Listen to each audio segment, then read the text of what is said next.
On July 13th, 2024, an attempt was made on the life of the 45th President of the United States and potentially 47th, Donald Trump.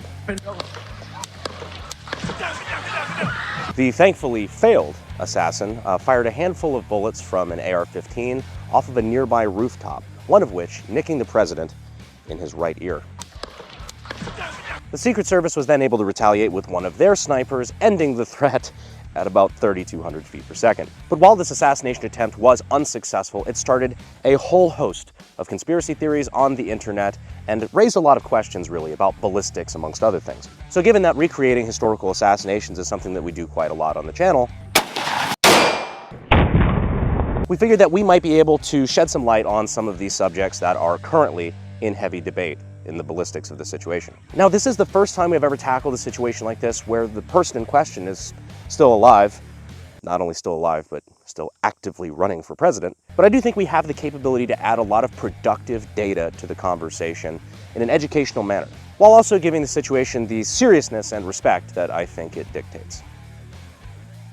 At least as much as we're capable. So there's three main things that I want to address today. First two are demonstrations to kind of dispel a lot of conspiracy theories right now, and the third is for fun. The first is showing how a shot like this is not only difficult to stage, but given the equipment, pretty much damn well impossible. The second is to address the internet armchair experts who think that an AR-15 is so deadly that even a shot on the ear would have been an instant kill and that it was faked with blood packets or fucking aliens, I don't know. So we're gonna replicate the shot on the ear to show exactly what happens in that situation.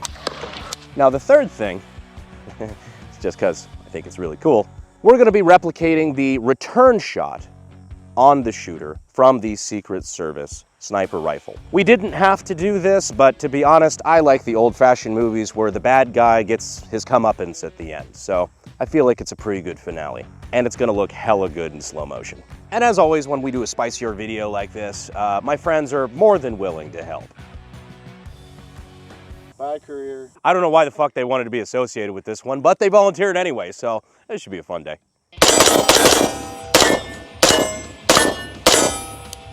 This is the AR-15.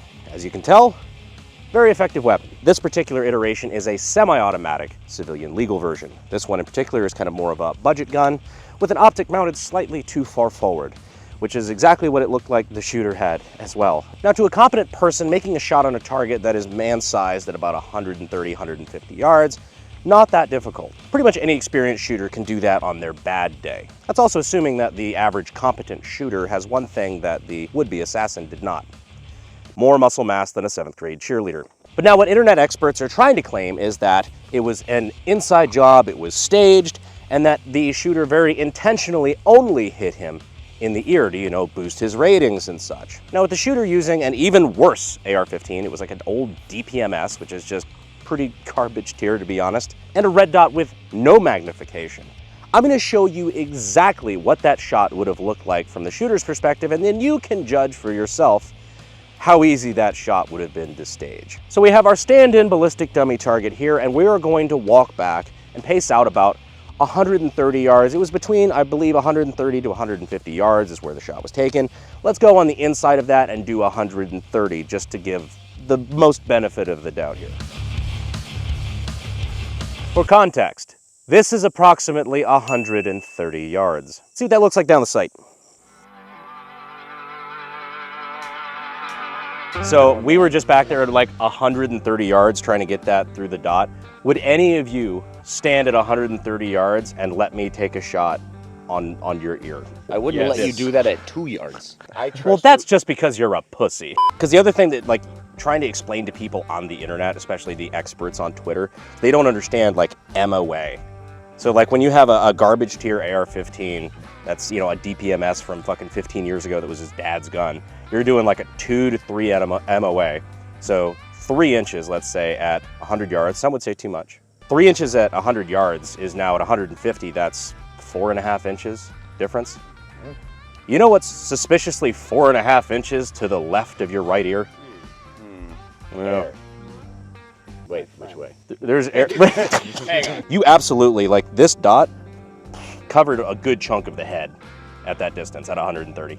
Yeah, no bipod, super elevated heart rate, no magnification. So a lot of people were saying like, well, yeah, you could just zoom in a scope like Call of Duty, huh? No, it's not a scope. This is not like a fucking sniper weapon. This right here is a 1 magnification. So it's 0 mag. It's literally just looking through a piece of glass with a dot on it.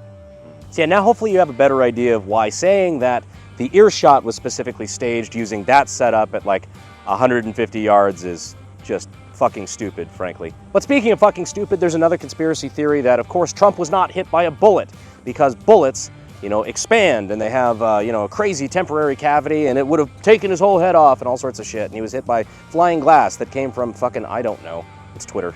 So we're gonna recreate to the best of our ability the path of the bullet going through a small strip of flesh, the ear here, and show exactly what that would do to a human ear. Now, in order to actually capture the bullet as it's grazing through the ear, we would need some serious high speed, maybe even ballistic high speed. Did someone say high speed? I don't know why they keep doing that. Why did you invite us, It's like a bit or something, I don't. So 100,000 frames per second, that should be plenty enough to catch a bullet like that, because it's traveling at what, 3,000 feet a second? Roughly. So this will slow down time 3,000 to 4,000 times slower than normal. Perfect, well, let's get to it, guys. Let's do it. Now, we don't really care about distance on this one since, I mean, the ballistics are gonna be negligible. If anything, closer distance should do more damage. So if this just rips right through the ear like it did in real life, then that should definitively prove it. So let's, I just wanna make sure we get the most accurate shot possible. Firing. Did I see a jiggle? Did you? Oh, I barely clipped the ear. I clipped it right on the side, not on the top. I clipped him like right there in the middle. We're gonna have to look for like a vibration. Oh, yep, there it was. It.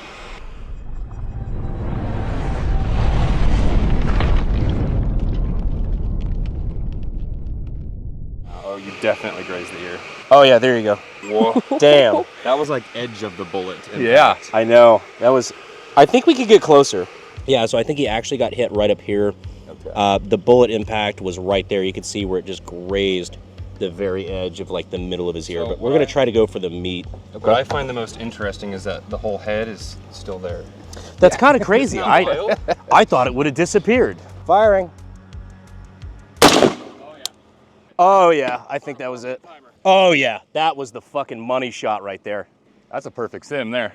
How's his head still connected? I don't know, this is crazy. I don't think a bullet actually hit him. Like his neck's not broken, I don't... Where do you get the glass to cut I'm taking it? ballistic out of my name because I clearly don't understand them. Oh, that was fucking perfect. Yeah. Piercing. Yo. Dude. That's wild. What'd they say? Don't get your ears pierced at Claire's?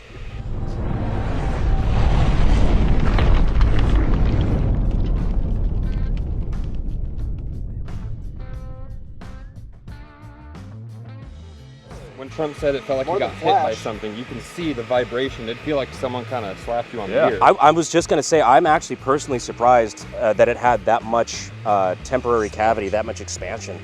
But notice how the head is still there. Yeah.